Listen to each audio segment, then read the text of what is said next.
Welcome, everyone, to Elevate with V. So excited to be here with you. This podcast was inspired by my own healing journey. I aspire to share amazing, inspiring souls to help us each elevate on our journey so we can keep aligning with our soul's calling and gifts. I can't wait to introduce my guest today, Matthew. We connected on Clubhouse over a year ago, and we would pop into some of the same spaces, and he led some great meditations and reading rooms. And I also enjoyed that he loves to laugh and have a good time too. And I can't wait to learn more about his journey today. Matthew's official bio is that he is a multidimensional dynamic healer of Native American descent. He specializes in helping empower others to become their own master healer and works with many realms of the spirit world. Welcome, Matthew. Thank you very much for that introduction. That was like, yeah, here I am. Yeah. So, I love it. I love it. Well, I'm so excited to finally be able to connect. I know you're busy with many different things that you are doing in your life right now, which is all exciting. And we'll kind of get into some of that. But I kind of wanted to start off. I remember reading in your information that you were adopted at 3 months. Is that correct? And share a little bit about that experience. well, that's actually a story that I'm writing. I'm making a book of it about my experience because that's how I got into this work. Because you know, one of the things about a spiritual path is that we all have a place where we began. And my beginning was when I was very small. I had a lot of spiritual experiences with guides, even before I knew who they were. And later on, when I got into metaphysics and other psychic healing courses that were taught to me, it made sense of all the different things that happened to me. But at the time, I didn't know what it was. Like, for instance, when I was really young, I used to get picked on a lot, um, especially from this kid across the street, Sean Lopez. So, Sean, if you're listening to this, I apologize, but I'm going to tell the story about us. I must have been 6 or 7, and I used to love to play that game tetherball. You know, you hit the ball on the string and it goes around. And I had a tetherball in my backyard, and this kid is beating me up a lot, just for no reason, just throwing me down and just like pushing me into bushes and tackling me for no reason. And then I was super sensitive, so I started crying. I'd run to my home, and so I was like I had a bullseye on my back or something. All the kids on the block used to just terrorize me, and I just I was like wanting just to make friends. I just wanted to be have friends. I wanted to be able to experience the magic of hide and go seek and laughing and having sleepovers and all this stuff that we did as kids. And but just the whole bully thing was just something I must have had some kind of karma around that because that happened to me a lot. So I was playing tetherball with Sean in my backyard, and he got mad because I beat him. I hit the ball over his head and I beat him, and he got really angry at me and he grabbed me by my shirt, and I knew what was coming next. He's gonna pound me, but something over here behind me said, grab his shirt and push him down. And so just by hearing this thing that was speaking to me, I grabbed his shirt and I pushed him down and I hit him. And I just was like, I had all this excitement, like there's something telling me other than myself to hit this man, hit this young boy. And so I just hit him with my eyes closed, and he was like and crying, and he was bleeding from his nose, and I looked up, and I swear it was a gold light, like Archangel Michael. It was just a voice. It was like a voice speaking with gold light. I didn't see any body. I didn't see any wings. I saw gold light just speaking to me, and I was surprised. And I looked back down. I was like excited and happy that I didn't get beat up again. And my sister came running out. She goes, "Oh my God, they're fighting!" And my mom, and she ran in, got my mom, and my mom's looking at me like, "You did this?" I said, she was kind of, I could see that she was, proud, because, when you come home crying every day from different kids beating you up, I think it puts a burden on your parents about what am I doing wrong? What's going on? How come my son can't defend himself? And so just that little bit of confidence that I got from that experience really kind of like shocked me. Like there's something else in this world that I can't explain it at 6 years old, but I had this experience. And then later on, it must have been another few years later, I was walking with another kid, Roger Crawford and Sean Lopez, and we were walking up the street to where there's a cabana club. Is where it's pretty much everywhere I went on my neighborhood was the path to school. I wouldn't go beyond my path to school. I just knew the path to school, and that was the route that we went up the street. And there was a bunch of there's a family of Mexicans there that were outside, washing their cars and their lowrider bikes, and I was walking through, and I knew the youngest brother, who's Juan Garcia, and I walked up there just like, hey, is Juan home? Really, like I'm not looking at all the cholos and all the tattoos of these guys. I just walked right through, like, oh yeah, he's inside. And then I was waiting for him to come outside, and then Roderick comes up right next to me, and he gives them the finger and calls them effing beaners and or wetbacks or something really awful. And I got shocked because he's right next to me, and then right away I felt like I was a part of this group now, and now I took off running, and we all went running, and because I was a little chunky at that time, they thought, I guess they figured that I would get caught because I was fat, and they didn't get away. And I remember running for my life, looking back and seeing all these guys just like mean, running after us like they were going to kill us, like, beat us up pretty bad. And so I get to the corner, and I turn the corner, and Roderick and Sean are gone. They're just, and I hear the footsteps of these guys like 10 feet behind me. I turn the corner, and there's a big, jolly man with bald head, hairy legs, and he had a kimono, and he opened up his kimono and says, come on, come on. So I went in, and I grabbed his leg because they were hairy, like, and so he closed his kimono around me, and I just saw those boys run past me, didn't even look in my direction, like I was invisible. And so I saw them pass, and I climbed out. I pushed away the garment, and I came out, and I looked down to see if I was clear, and I turned around to thank the man, and he was gone. And I was like, Mister, Mister, and I went around the corner, and there was nobody there. I'm like, what was that? And then in the faint my energy of my mind, I heard a giggling, like just like a laughter. And it's like somebody was like leaving my consciousness. Now I could look back at it and explain it that way, but at the time I didn't know what that laughter was. So I went back, and I went back to my home, and I saw Roderick and Sean there bleeding and laying there and crying, and I was like, I wanted something to say so bad, like, to emphasize I got you or something. I just didn't care. I just kept running and went all the way home. And so those two times, when I look back at those times, Spirit came through. And many, many years later, I was going to massage school for a Center for Body Harmonics in Santa Clara. And one of my good friends, Shireen Schuster, who we both graduated, she came to my house one time for a massage. We did a trade.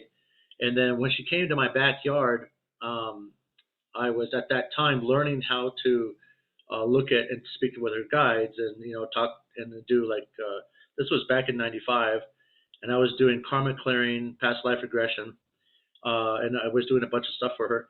And then we went into my backyard, and next to her head was this beautiful light, blue, pink, purple, orange. I was looking at it. It's like, oh my gosh, your energy is like growing around your head. She goes, really? What does it look like? As I'm looking into her field, her auric field, I see that jolly man. I said, hey, what are you doing here? He goes, I'm her guide. Like, wow. And then she was like seeing my enthusiasm. She goes, what's going on? What do you see? I said, well, all right.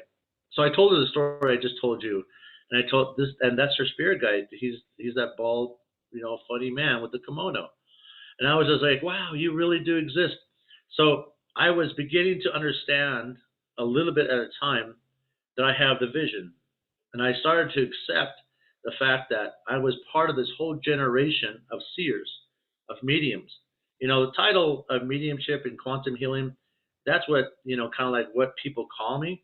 But for me, it's like I'm a part of this huge family, this beautiful family of guides, spirits, realms, planetary realms, my ancestors. And over the years, I have accumulated so many helpers that when I'm here, that's why I live in Mount Shasta, because it's like being in a spiritual zoo. It's like you get every kind of a spirit guide, a Palladian, Lemurian, different ancient beings that live on the land. I get connections with Bigfoot and the little people and all these different things that, this is where I belong because this is what is here. This isn't in so much in the city as it is here in the forest in this place where I live. The energy here in Mount Shasta is just, amazing. So when I was adopted and my parents told me I was adopted, it put me on my journey to find my birth parents.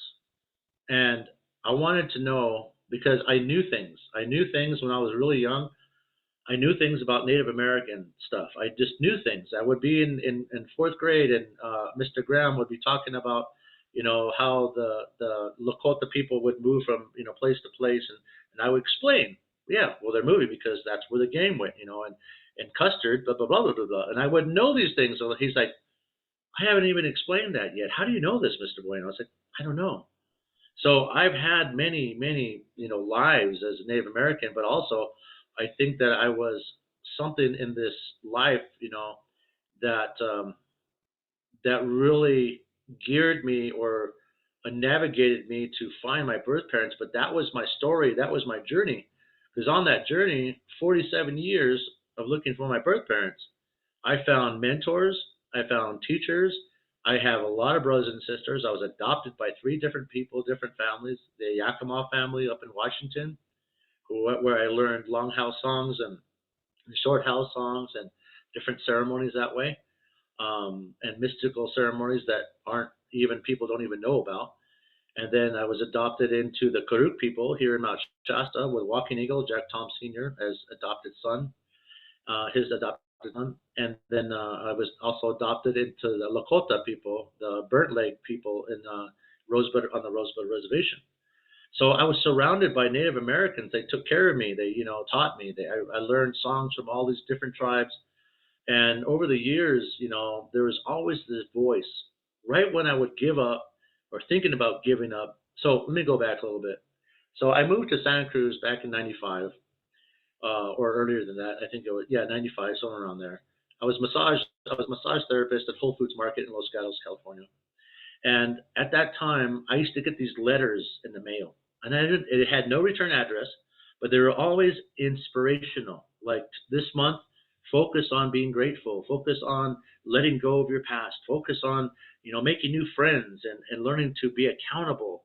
I'm like reading this like it's a teacher talking to me, and I could tell it's a woman's writing, but I couldn't tell who it was. It wasn't signed by anybody. It would always say best regards, and then there would be no return address. Once a month, I'd get these letters, and I didn't know who they were coming from. And so after that, I figured it was either my birth mom or there was something trying to inspire me to continue to look for my birth parents. And then um, I was sitting outside in over at my porch over in I was living in on Quail Hollow in Felton, Santa Cruz Felton area, in Santa Cruz, and I was sitting outside and it was foggy and I heard my name, Matthew. I looked over there. I said, "What?" And I didn't hear anything else. And that voice would come very often. I would be walking along and I hear my name, Matthew. What? And this voice was like guiding me. Every time I think about giving up or think about I don't want to look at my birth parents, it's too hard.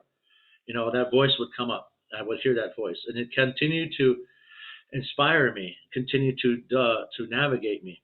And so later, much later on, um, I had a reading from someone at one time that they told me that you need to find your birth mom because she's getting ready to die. Really? And this is about maybe, I was already in Mount Shasta, and it was back in 2000, 2010. And I was like, okay, well, I don't know what else to do. So I got on this program where I forget what it's called. But they're like missionaries, and they'll look for your parents for free. But because they're learning that social work, they're learning that. So I went down to San Jose that year, and I got the information from the social workers, just a little bit of information that they were allowed to give me. And the story was that my mother and father were both of Hispanic descent, and my my mom was married to a man in prison, and then she met my dad.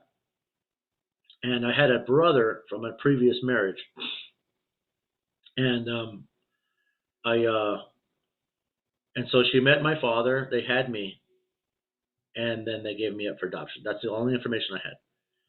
So the whole Native American aspect was like I was feeling, oh man, well, what's going on? How come I'm being told I'm Native American? How come this and that? How come that? And so I couldn't, really. I was trying to read into what that information was. So I continued to look. I continued to look for them. I continued to have these people help me. And I've had a lot of close calls where they would call me and said, "There's a brother here looking for his brother," and then I'm excited, about it. And I get there and it wasn't me, and I was crushed a couple times. I was just crushed. I didn't, it was just too hard. That kind of pain, that kind of feeling of, not knowing if I'm ever going to find my birth parents feeling is just something that was always just a nagging feeling of there's a mystery in my life that I want to solve. And so it kept me going. It kept me, really looking at seeking in different ways. So finally, I started having this vision of this young man coming to me. I would be in my bed, and I can hear this man speaking to me, "Help me, help me." I'm like, "I don't know who you are." And then he would sing to me, and I would sing back. And he told me his name was Anthony. So that was the only information I got. So a friend of mine who's a medicine man, I told him about the spirit. He says, "Oh yeah, he's stuck between worlds.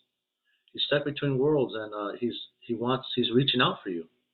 And for the longest time, I thought it must be my brother, the brother I never thought of. He is psychically reaching out to me. Wow, what a trip! So I continued to believe that I'm supposed to find my birth parents. So way after, I met another medicine man. His Indian name is Matoapia Chikala, which is Little Bear Doctor in Lakota language. And his given name, the American name, is Kenny Farmer. And so he and we had been friends for a long time, and he introduced me to the Sundance. You know, I've known about the Sundance before, but he asked me to dance at his dance in South Dakota, and it sounded really exciting and really awesome that this medicine man would ask me to do that until I started dancing. It was the hardest thing I've ever had to do. It was not something that was fun. It was not something that was glorious. I suffered hard. Oh, I suffered so hard. I was pitiful so bad. The and second day, I was like, yeah, I'm feeling really good. But the third day, man, I went down. It was 115 degrees. I'm dancing in the hot sun, and I passed out, and they dragged me to the tree, and I'm laying there just pitiful, thirsty, not even thinking about food, but mostly just thirsty. And I can hear everyone dancing around me, and and I can hear people, "Hey, is he all right? Go check on him." And then Kenny would come and go, "Come on, get up. You could do this. You've done this before, And so Sundance it's a beautiful ceremony now. I've danced 14 years Sundance in South Dakota, and I was a helper for 22 years. And so, but looking back at it, it makes me laugh because I thought it was going to be this huge, woo, look at me, I'm Sundancing, and now I look back and, oh my God, if I would have known what it was, I probably wouldn't have done it. Wow. But yeah, it was a beautiful ceremony. And over the years, I learned how to focus better and not suffer as hard as I did. And the mind is very strong. And so I really was trying to talk myself out of it, but I'm a stubborn guy. I would not let myself quit at all. I was not going to quit. I went through it all to get to the side and faced everything. I had sprained ankles. I slipped a disc in my back. I had all these different things that happened to me before I went to dance. And every single time I danced, I would heal myself. I would get healing from the spirits. And so that really trained me to really start to believe that I was meant for something greater in my life. So the spirits, I was in a ceremony. It's called a Yuipi ceremony, and it's one of the oldest ceremonies that the Lakota people have. And it's when the interpreter spirit, the medicine man, he gets tied up. They tie his thumbs together behind him, and then they put a star coat over his head, and they put 7 nooses to represent the 7 directions. And then they lay him down so he can't move. He's in this, and then it's a ochoka. It's called an ochoka. It's like a little, it's like a 6 by 5 um, ring. There's prayer ties, 407 prayer ties around, and then 4 bundles representing the north, the east, the west, the south directions. And then he has his altar where he has his staff with an eagle and a little stone in it, and he has his feathers, and he has his buffalo skull, and all these things as his altar. And then directly in front of him is his wife loading the pipe, loading the chanupa, the pipe. And on this side, is all the singers. And so we turn off all the lights to where you can't even see your hands in front of your face. And those drummers will start to sing, and you'll see lights just coming in, just lights coming in, spirits coming in. And then they'll start picking up the rattles, and they'll start shaking it, shaking the rattles and dancing as the drummers are singing. And so they'll sing calling songs, prayer songs, healing songs, and more healing songs. And then they do an untying song to untie the medicine man. And then when the lights go on, and I'm skipping a lot, but when the lights go on, the medicine man's sitting there, he's untied, his blanket is folded, and all the prayer ties are rolled up into a ball. And so everyone is always trying to figure out how that happened. But we all know it's spirit. Spirit does that. And so the spirits that come in for that are Bear Doctor, White Lance, and White Spider, and then a few others. White Lance is my my adopted mom, Carol Apple, her great great grandfather, and then Matoapia or Bear Doctor is Grandpa Moses, which is Kenny's farmer's great great great grandfather. And then Iktomi Skaicha or White Spider is like a helper. He's a Heyoka helper. So you have all these spirits that have made a contract with God to come back and help the people. And so that's kind of like what I want to do. I want to be able to come back and help the people too when I cross over. So why not start now? With the work that I'm doing. So after we had a ceremony, the spirits told Kenny to tell me that they would find my birth parents for me in my 4th year of dance. In other words, they were trying to get me to finish my 4-year commitment before it. And so leveraging me, blackmailing me even. I was like, hey, I've only danced 2 years. I got 2 more years before I can find my birth parents. Come on. You guys are powerful. Why would you wait till 4 years? And I already knew why, but they're always like that. They're very joking, very, very innocent spirits, and I love that about them. And, yeah. So as I'm talking to you, I said his name twice, Iktomi Skaicha, and he's one of my helpers now too. He's attached to me on this side. And so as soon as I say his name, he's coming in right now, sitting next to me. So welcome. I'm telling them my story, of my adopted story. So, oh, good. So after that, they told me that. They said, in 4 years, you'll find your birth parents. It was actually 3 years. In my 3rd year of dance, I was sitting in a trailer at my ex-wife Lucy's place in Redding, California, and she came out to me and she goes, "Guess what?" I said, "What?" She goes, "We found your sister." What? She goes, "We found your sister." And so, "Are you sure? Are you sure? Are you sure? Are you sure that you found my sister?" She goes, "Yes, it's her. Her name is Rebecca Sagala." Oh my gosh, I know that name. And it just so happens that I've been going to school with my sister the whole time. And when I was a sophomore in high school, I saw this young girl. She was pregnant. I was like, oh my gosh, that chick is pregnant, and we're a sophomore. What the hell? That was my sister. Lo and behold. And so I picked up the phone, dialed the number, and I said, "Is this Rebecca Sagala?" And she says, "Yes. Who am I speaking to?" I took a deep breath and I said, well, this is your brother. My name is Matthew Bueno. And she goes, you better not. And she started cussing me out. You better not effing be messing around. My brother's been missing, blah, blah, blah, blah, blah, blah. I said, Rebecca, it's me. It's Matthew. I've been looking for you guys since I was 18. I'm 47 now. And this is 10 years ago, exactly. I'm 57 now. And so she started crying. She goes, I'm going to kick your ass if you're lying to me. And so I just started crying too, because, we're having this argument. And so I gave the phone to Lucy, my ex-wife, and she says, Matthew is kind of, having a hard time, and and she's having a hard time. And then so I calmed down. They talked for a while. And then I asked her again, I said, hey, is mom alive? Because I was told that by a reader that she was dying. No, she's fine. I said, oh, well, shoot. That's awesome. And right then, it just occurred to me right now to bring up, I had this woman friend who wrote a book called The Universal Earth Cradle. And she wanted to put my story in that book because I had a vision when I was very young of me being in my mother's belly and hearing a conversation that they were going to give me up for adoption. And all were in the room, another room with the TVs and the antennas with the foil on it. It was a young boy really upset that my mom was having this conversation. And the person that was touching her belly was saying that this baby is very, very special. And you won't be able to raise him the way he needs to be raised. And you need to, my birth mom was a party animal, apparently. She liked to drink, she liked to smoke, and whatever. And back in her early days, and so she was being made to have the decision to give me up. And I was looking at it. I was in her belly, looking at everything that was happening. And so I told that story to this woman who wrote that book, and she put my story in there.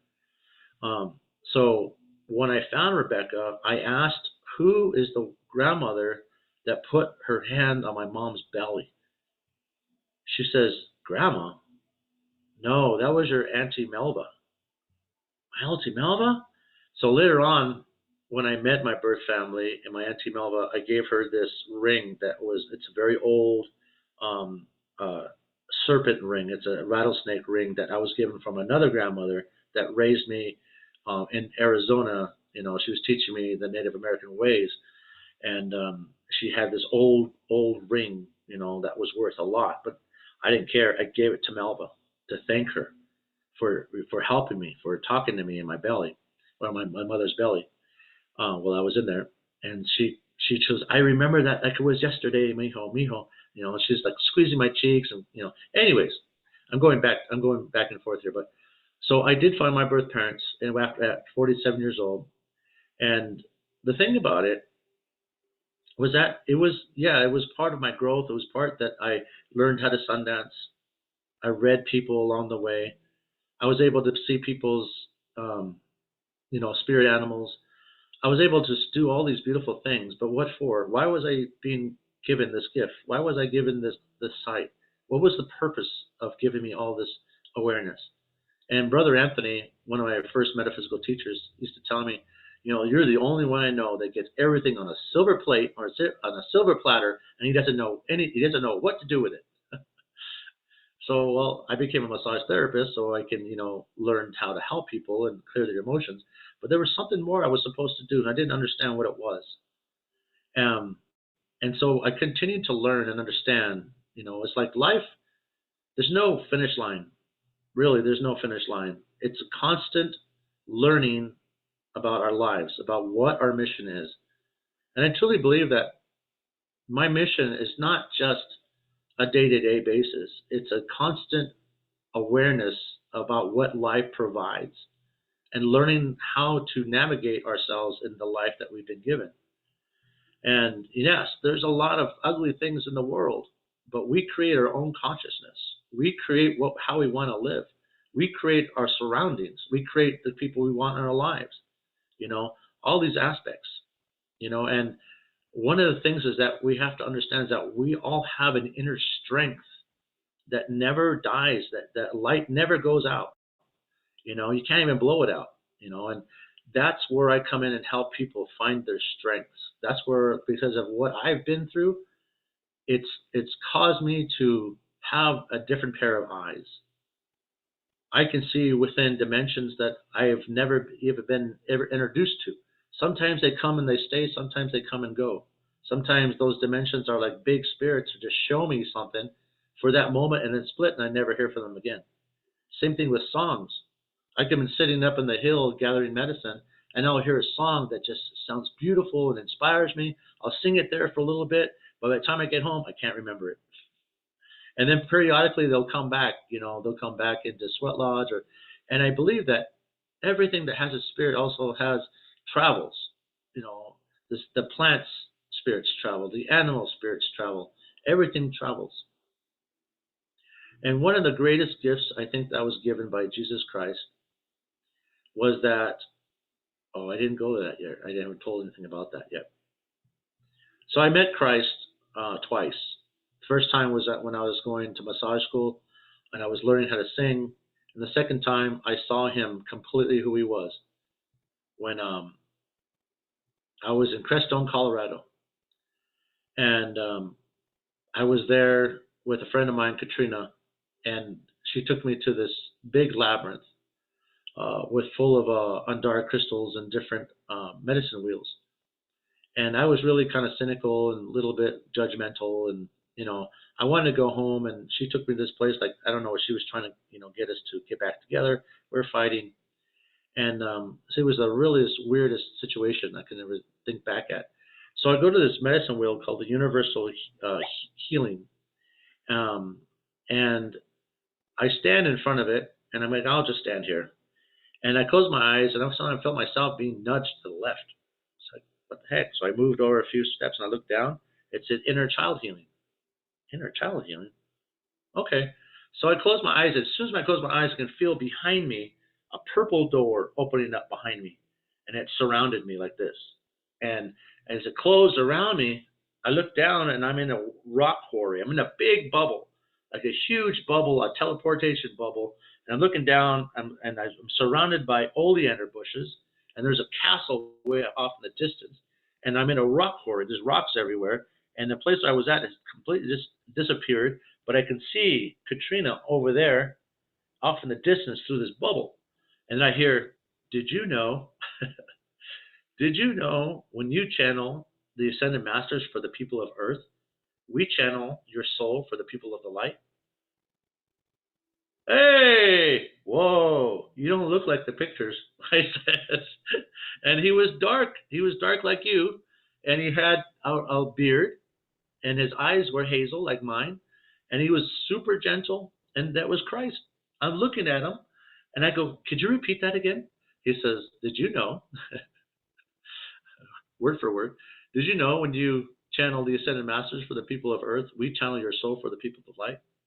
He says, "We want you to be a master this lifetime. We want you to come into your masterhood." And I just kind of went, I'm looking at you, you're speaking to me, and you want me to be a master. Well, looking at you and seeing you, am I not a master yet? Since you're here. He just smiled at me. He just smiled, like chuckled. And then I looked over at Katrina and I said, "Oh my gosh, I got to tell her. You guys got to meet." I was thinking, you guys got to meet. And then she goes, "Go to her, go to her." And so I turned around and and of course he's gone. And I'm back where I'm at. I'm like, oh my God. And the vision I had was this diamond. It was a diamond surrounded by gold light inside a pyramid. And that was the vision I got from him. And I have not been able to get that symbol.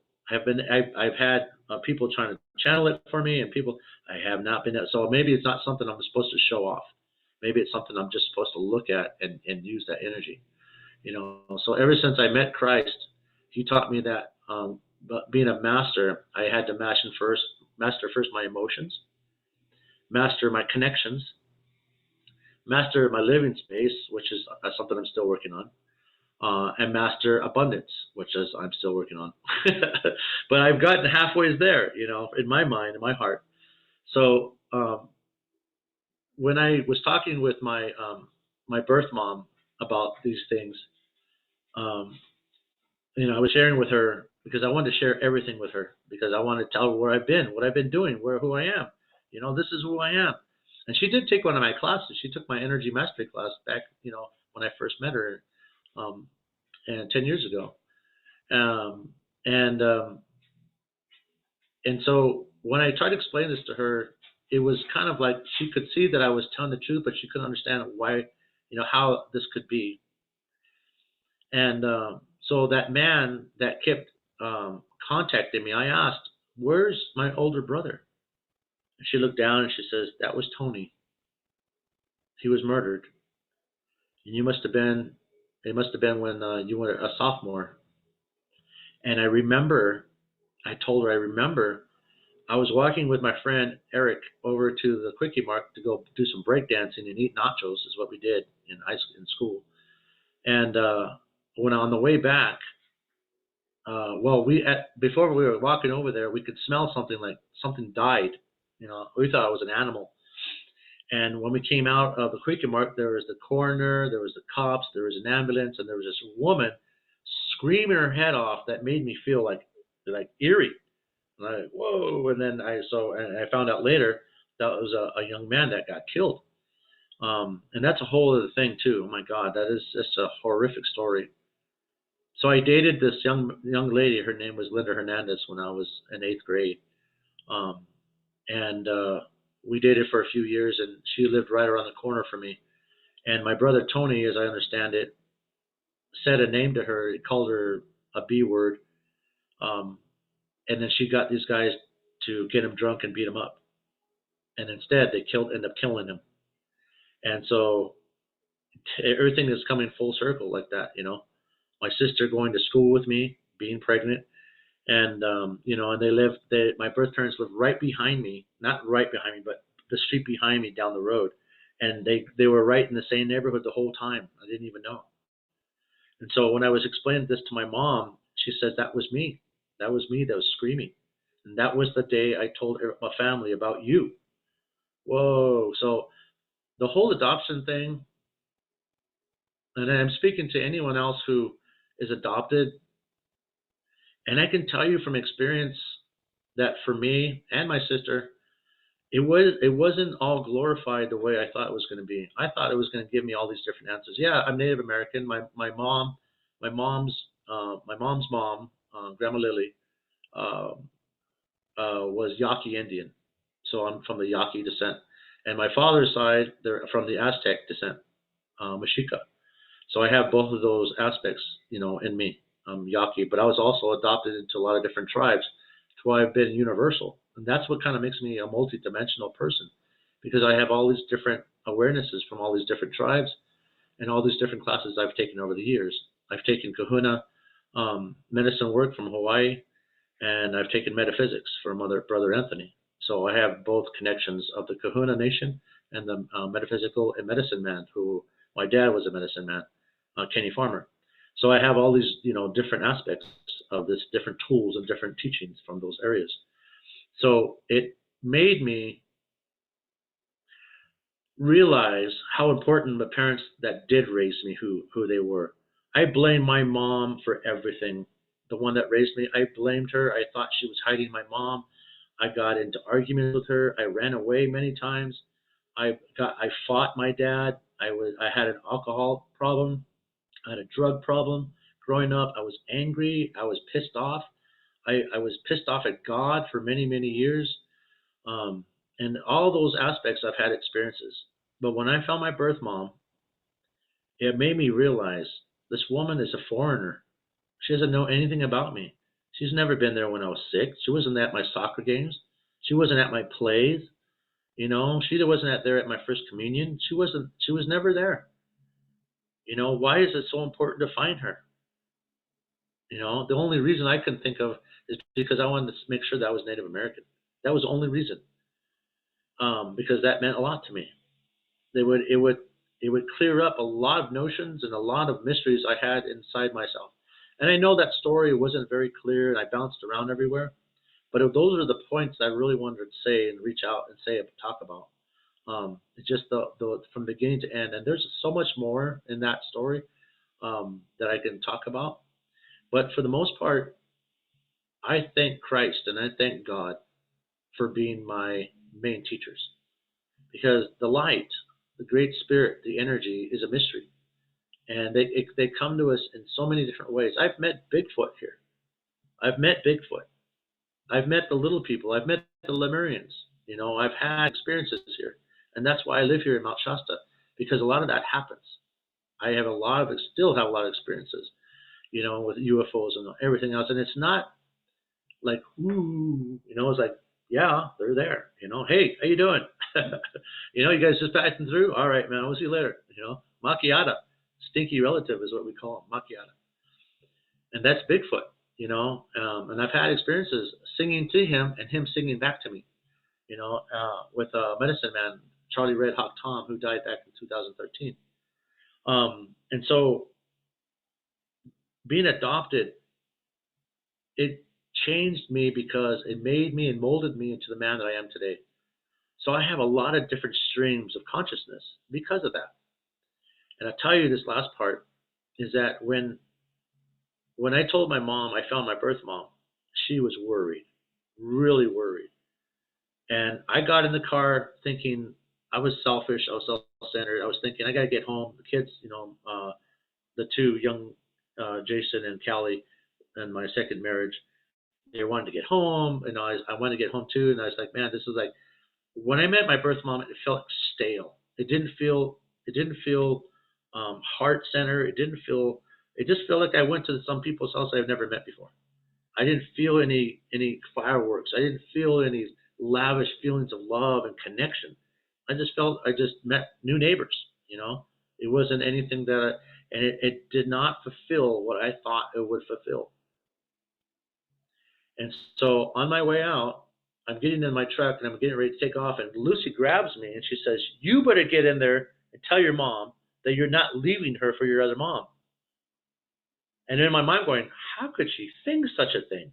There's no way I would go and switch moms. At this moment, it's a little bit far beyond that. So I'm laughing, and she's like, "Matthew, all right, all right." So I get out of my truck, and I'm walking up into the driveway, into the garage, and in the garage there's a door where it goes into the house, and she's standing there with a care package. She always does this. She has burritos and cookies for the kids, and other things, a care package, because I lived in Mount Shasta and they're in San Jose. And I get up there and I look at her. As soon as I look at her, I just start bawling, crying, and she's crying, and I hug her. Sorry.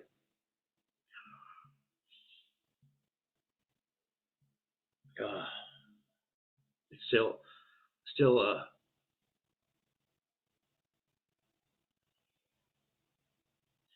So I hug her, and I see all those beautiful things that I wanted to feel from my birth mom. I see the fireworks. I feel the love. I feel that connection.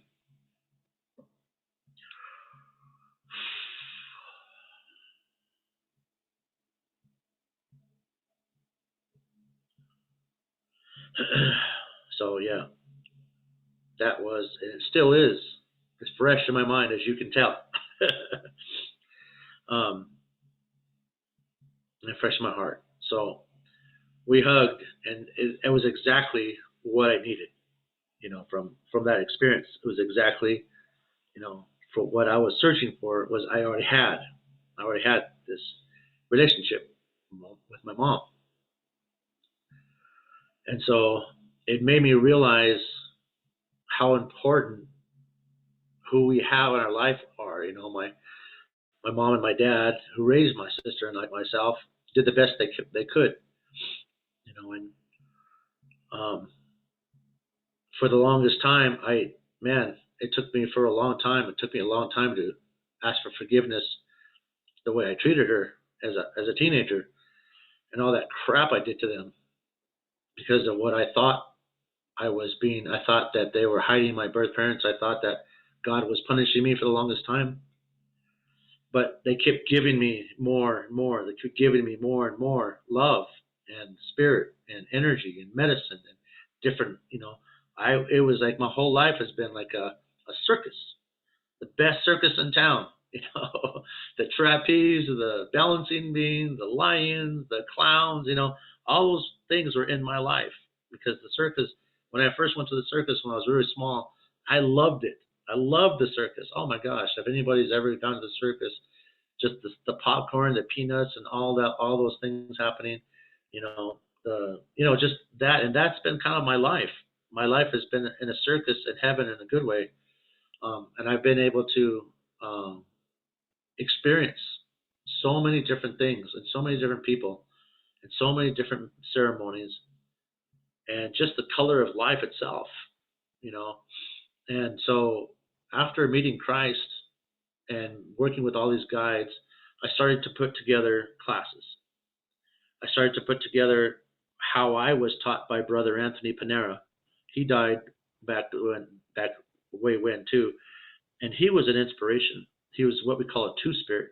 He was a gay man, funny as hell, but he taught me how to connect to God, connect to Christ, connect to the spirits, connect to my master teacher, master guide, connect to spirit world, connect to how to have out of body experiences, how to travel in different portals, and then because I'm an Aries and I'm a sort of like a perfectionist, I wanted to figure all this stuff out. So I did. I started talking to them. I started learning from them. And everywhere I went in my life, all the journeys I went to, I started just feeling into the spirits of that land. And one of my greatest loves, a lot of people call it paranormal or ghost hunting or spirit rescue. Christ gave me this, and I believe God did too, gave me this beautiful gift. When I first started metaphysics, I was helping spirits go home. I didn't know how. I just knew how. I mean, I didn't know how I was doing it, but I knew how. I knew who to call. I knew what to bring through. So and people call it mediumship.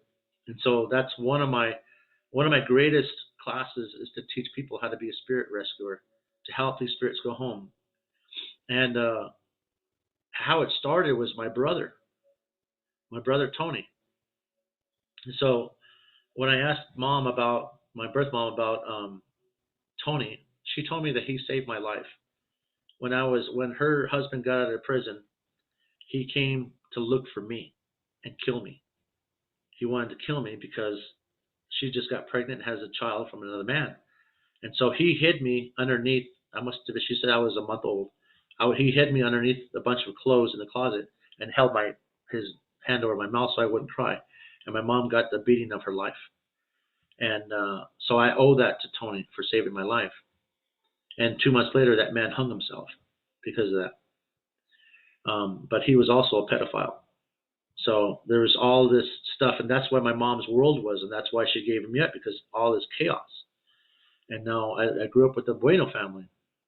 So Tony came to me again while already crossed over, and I saw him next to a river, but it was super dark, and he was like behind this wall, and I was sitting there with another my adopted dad, who's a Kuduk elder, walking eagle, and I told him about this vision. I keep saying this. I keep seeing this guy.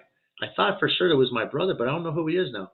And he says he is your brother. His name is Anthony. I said that's. I remember somebody saying that to me before. What do I do? He goes, well, I don't know. We're gonna have to pray about it. So I went back to Sundance, and at that time I made these huge pins, like this pins that we use. We stick them in our chest, and we offer our flesh to the people. And Creator says, the way that we were taught by our elders is that Creator doesn't care what kind of car you drive, what kind of house you live in, how many friends you have, how much money you have in the bank. All they care is about what you do for the people and what you offer. And all we have is our flesh, right? We're born with flesh and leave with flesh. And so, and this is the most important thing we can offer is our flesh, our hair, ourselves, our commitment. So my friend made me some really big pins that year, and they're made out of oak. And I was like, they're like scary big, like as wide as my finger. And I walked and I talked to the medicine man. I said, how can I free my brother? And I believe, and he says, I believe it's because your mother, your birth mom, cries for him every year, and it's not her fault. She believes that if she speaks to him and cries for him, he'll be there. But what she doesn't understand is that there's no way his spirit can travel into ascension because he cries for him. And a lot of people do that. You'll see people who have urns of their family members in their home and they feed them every day. And that to me, and this is a personal thing for me, is that if I was a spirit stuck between worlds, I want to go home. I want to ascend. I want to come back or make a decision to go someplace else, but I don't want to be kept here. So I asked Kenny, the medicine man, I go, what do we do about that? He goes, well, offer your flesh to Creator, and they'll set them free. All right, I'll do that. So that dance on the second day on the third round is a piercing round, and I had an uncle there I had just met, um, and I told him about this thing that I was going to do, and he hugged me really hard. He goes, "I'm proud of you." And I was like, "This guy is Lakota, is an uncle of mine," and he says, "I'm proud of you to do that for your family," and that made me feel really good and inspired. So I took those pins and I went out to the tree and I hugged the tree and they stuck those in my back and they ripped them out. And as they ripped them out, I saw my brother take off. He left. I saw him go through the tree and back. And then I didn't see his spirit for the longest time until many, many years later when my Auntie Melva died. When my Auntie Melva died, my birth mom called me up and says, "Your Auntie Melva passed over. I'd like you to come and support the family."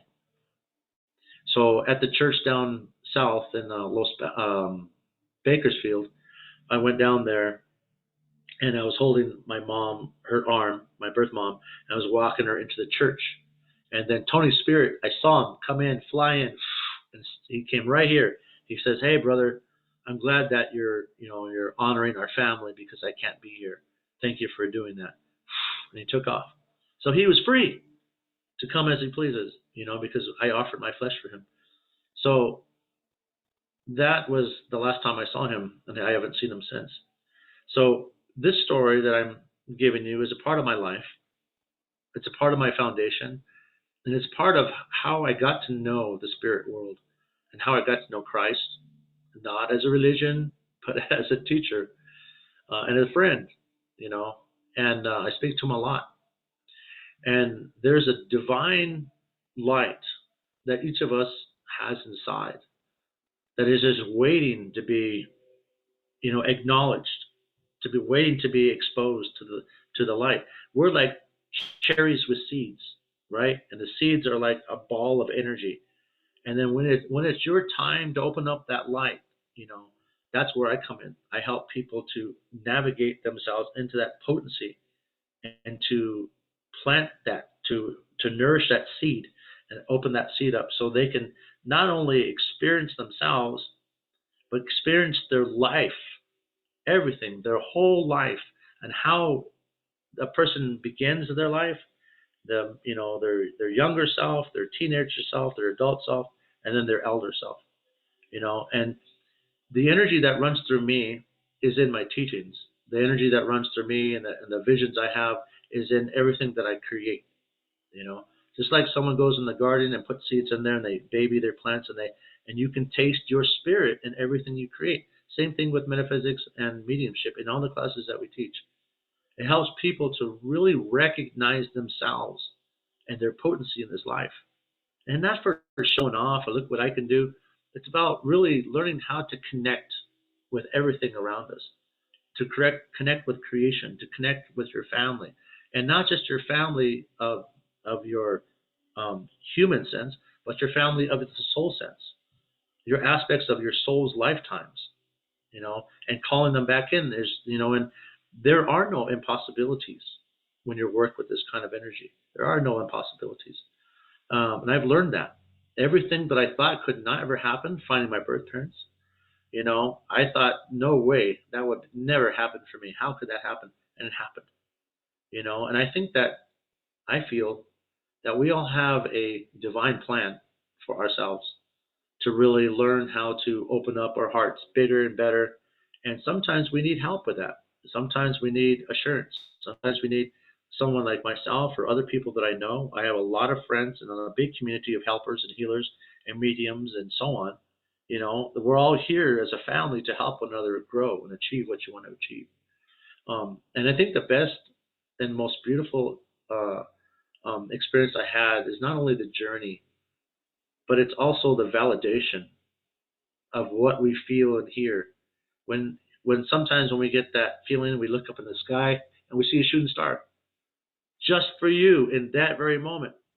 And just like the story I was telling you before we started about that man at the corner that, he was asking for a shower, not money, not food, a shower. And I told God that if I see him again, I will, give him a shower, you know. And I had all those experiences to where I was being, blocked and people were in my way and, detaining me. And then when I came out, he was right there. So those things I feel is like immaculate.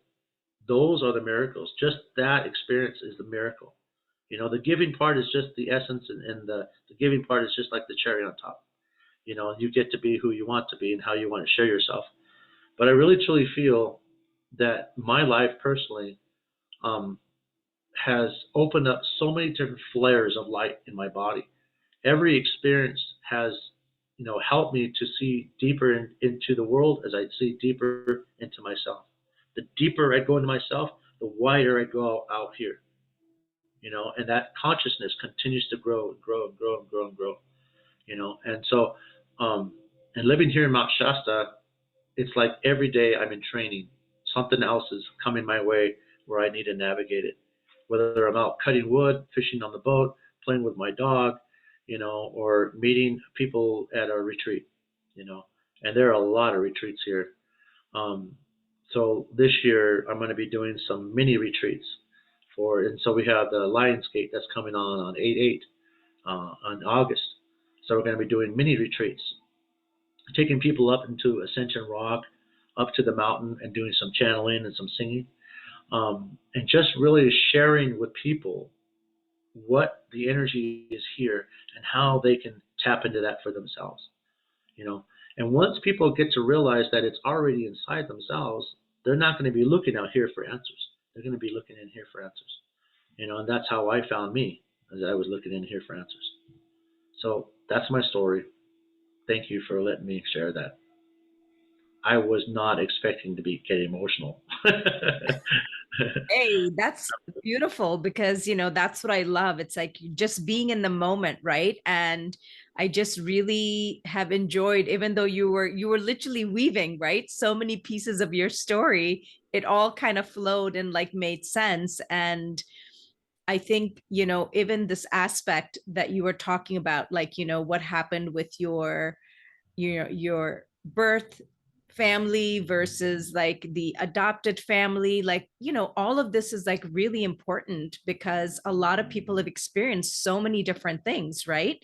But at the end of the day, when you can look at it from the higher perspective, we chose this for a specific reason. Like, you chose these people to play this part in this particular lifetime because you wanted to experience these things so that it would open up that aspect of you where you would have more compassion, you have more understanding, you can help others because you're like, look, I've experienced and I've gone through a lot of things myself, and I can share now because that's where a lot of my healing comes from, is my own personal experience. And I love what you're sharing about. It's about people going inwards. That's the most important journey, right? Like what's going on inside. And what is fascinating in everything that you shared is, you know, the way that you shared your story, it's almost sort of like you're living a very multi-dimensional life, right? You're engaging with not just what we say as 3D, right? You Yeah. have a very, very different circus that you play in, which is a lot of fun. And not to say that you don't have challenges and other experiences, but I think when you have the awareness, you're able to look at it from a different perspective, right? And I feel that that's a really important message is, how in your limited understanding when you were growing up, you might have said and done things to these loving parents who took you in and wanted to support you and love you. And because you didn't understand, you were acting out in different ways. It's only much later that you understood. You're like, wow, you know, I did all of these things, but now in retrospect, it's like, oh my goodness, these are the people that like unconditionally loved and supported me no matter what I was doing or how I was being, versus what was going on the other side. So I just love everything that you've shared in this podcast today. And I think everyone's getting a chance to like learn about who you are at the core, because I think these stories are so important. And I appreciate the emotion that came up, because it's like, wow, that's still tugging at your heart, but in a beautiful way. And I think most of that is because my mom now at 83 is having the first signs of dementia, and I think she is probably more loving than I've ever seen her becoming. Blowing me kisses and kissing me on the cheek, and she, my mom and dad aren't very. They're not like huggers. They don't hug. I do all the hugging.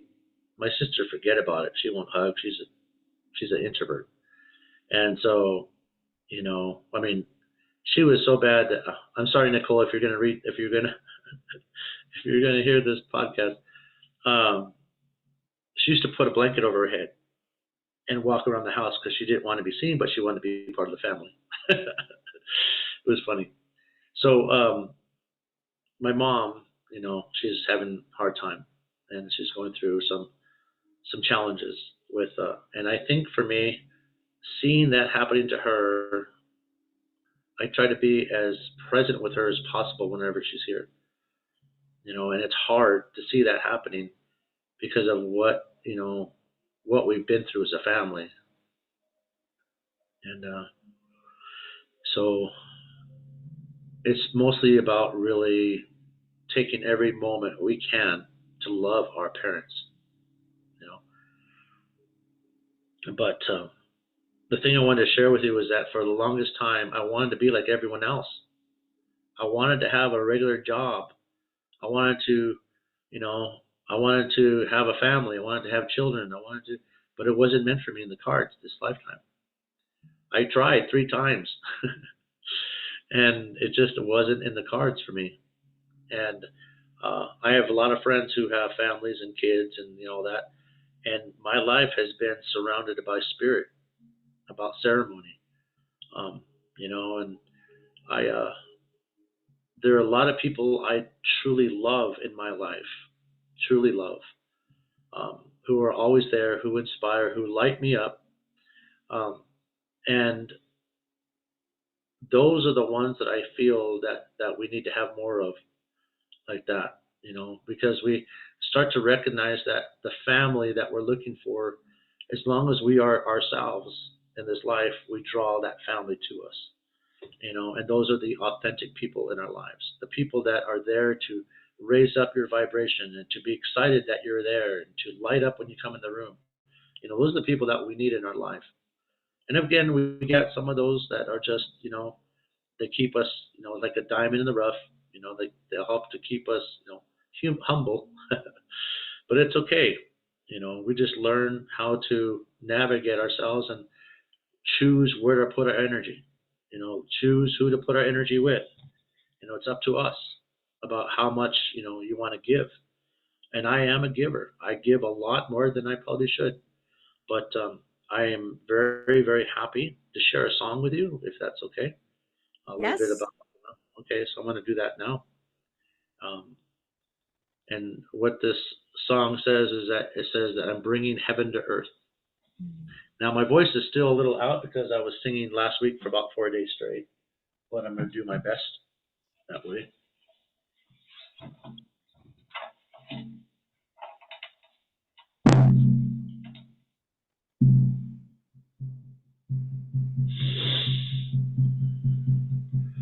Hey, hey, ha, ya, ho, wee, oh, hey, hey, oi.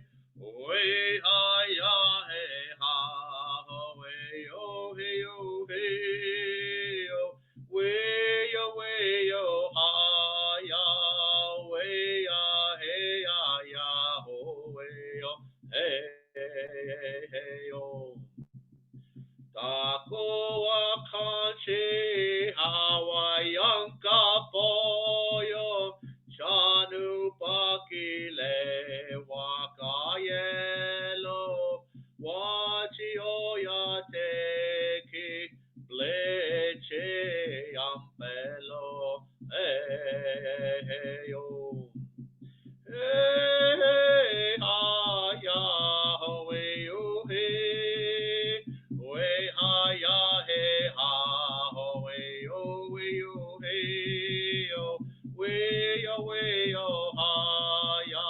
Way, ya, hey, ya, ya, ho, way, oh, hey, hey, hey, oh.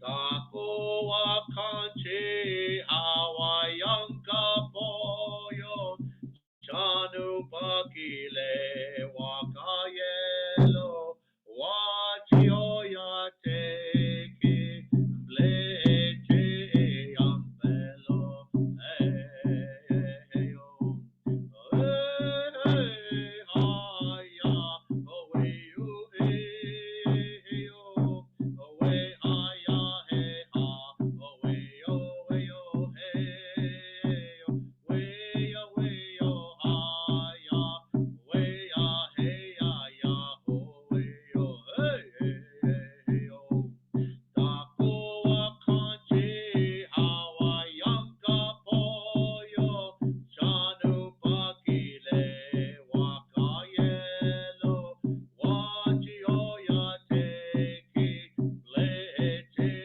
ampelo Hey, hey, oh.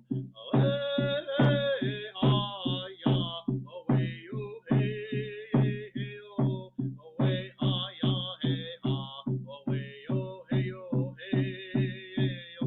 Way, oh, haya. Way, hey, ya, away, oh, hey, oh. Tako wakanchi Hawaiian kapoyo Chanu pakile wakayelo Wachio ya teki bleche ampelo hey ya hey yo. That's that song. Oh, that was amazing, Matthew. Wow, my crown is just tingling like crazy. Yeah, I've been teaching young kids how to sing songs recently. My nephew, and then my little brother at ceremony this past ceremony we had the Sundance we had here in Mount Shasta.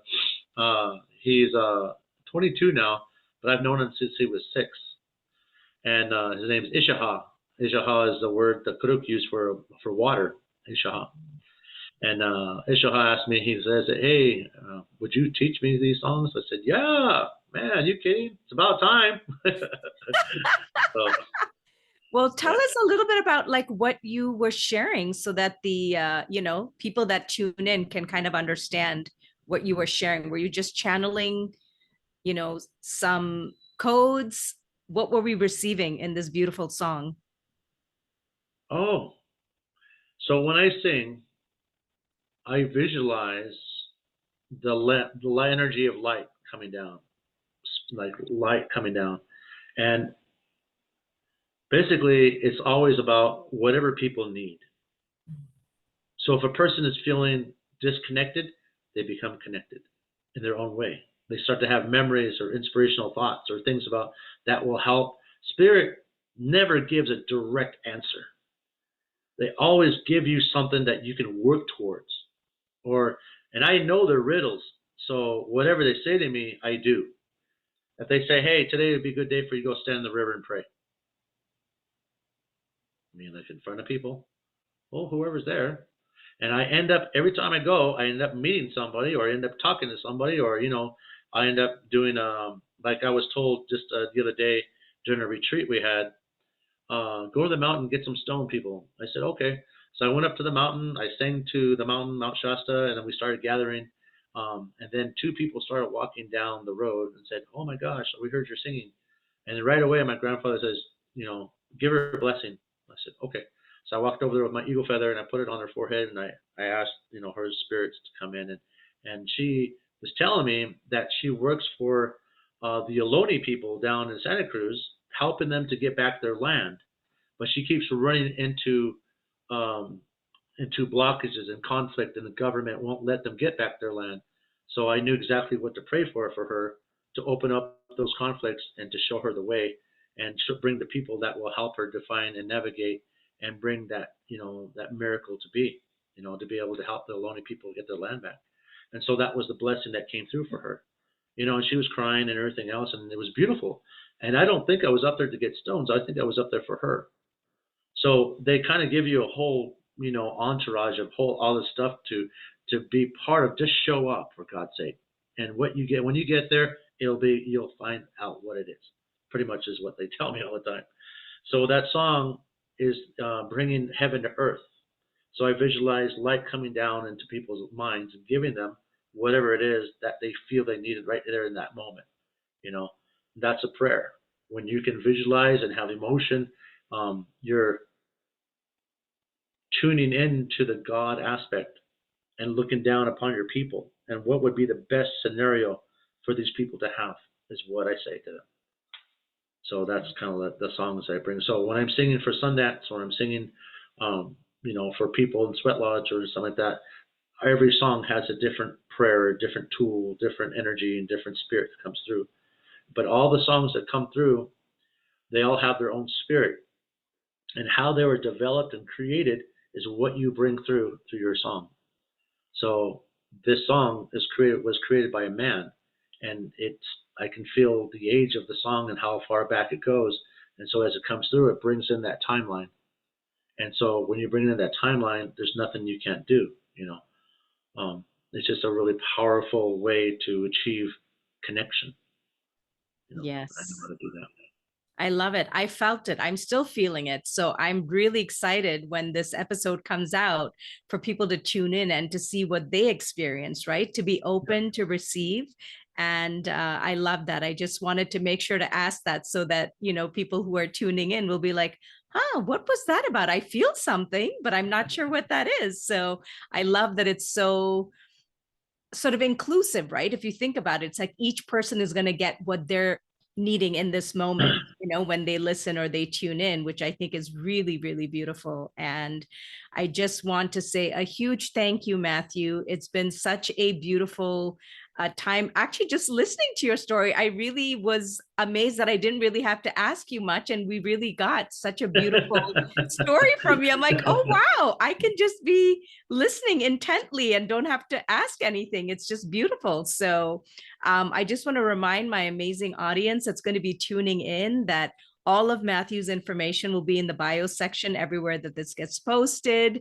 And definitely look him up. He is creating a lot of amazing things. He's doing a lot of amazing things. And for me, one of the big reasons that I do this podcast is so that people can connect with people like Matthew, who have navigated through many things, are now here to assist all of us as we're looking to elevate ourselves, ascend ourselves, and that, there are many tools and resources, and just you will know who or what feels right for you. And that's kind of what I do, is then I bring in all these amazing people so that you can decide for yourself who you would like to tap into, connect with. And I think it's that beautiful exchange and connection, which is something that I love. So thank you so much, Matthew. This has really been amazing. I'm so grateful. Yeah, you're welcome. I enjoyed it. I enjoyed this today. Talking about these things and engaging with my story really helps sometimes to put things in better perspective. You know, sometimes I get bored. Sometimes I feel like I'm getting repetitious. Sometimes I feel like people are not listening. There's so much out there um, that we can do. As human beings, there's so much potential that we have. It's powerful, and it just sometimes it really it takes a strong person to really look and be accountable for the grace and for the miracles that we carry inside, and then to nurture those parts of ourselves, to really know how to love ourselves to a place where everything becomes realized. But how often do we take the time to really dig into ourselves, meditate, spend time with children, with pets, with nature? You know, how much time do we take out of our busy schedules just to be in silence and let yourself be in the ocean of emotion inside our bodies? Because when we go inside here in our bodies, it's calm, it's peaceful. It's like being at the bottom of the ocean, looking up at the top and seeing the light of the sun shine through, right? And that's like the real calm energy inside of us. And the chaos is out here, you know, so we need to learn to come inside and be in that calmness. And then when you come out of that calmness, you bring that out into your world and create consciousness. And you put that energy of that feeling into your world. And then everything that you're feeling inside yourself of what you need to change. And sometimes it's always good to ask spirit when you're there to say, what is it that you want me to do today? And sometimes you'll get the impression or the feeling, just do what's in front of you, and more will come. But as you learn to listen to spirit, sometimes you'll get a direct conscious contact, or sometimes it will be very subtle. But one of the hardest things to do is to move this thing out of the way. Get out of your own way. They used to tell me, move out of your way. And what I got to say to that is that there's a feeling of being in the future and being in the past. Learn to be in the present. Learn to be in the present and learn how to be in the area of neutrality. When you're not trying to make things happen, you're just feeling where you are and being present. Things will start to come to you. Very, very easy. It's when we try to push ourselves to do things that we forget there's a miracle was right back there, and we just walk right past it. So we got to remember to be in our neutral state of mind, and those people, those teachers, those mentors who are meant to be in your life will show up, or you'll hear about them. Yeah. Oh, I love that. I love that. That's the perfect way to wrap this up, Matthew, reminding people about this very, very important thing of taking time to be quiet, listening to your own inner voice, and just coming back to your center and coming back to what we call the basic simple practices, but they're actually one of the most powerful things if we can make time to do that every day. So I appreciate that reminder. Thank you again so much, Matthew. And I'm so grateful to all of my beautiful audience that tunes in for these amazing episodes. And I can't wait to catch each of you on the next episode. Thank you.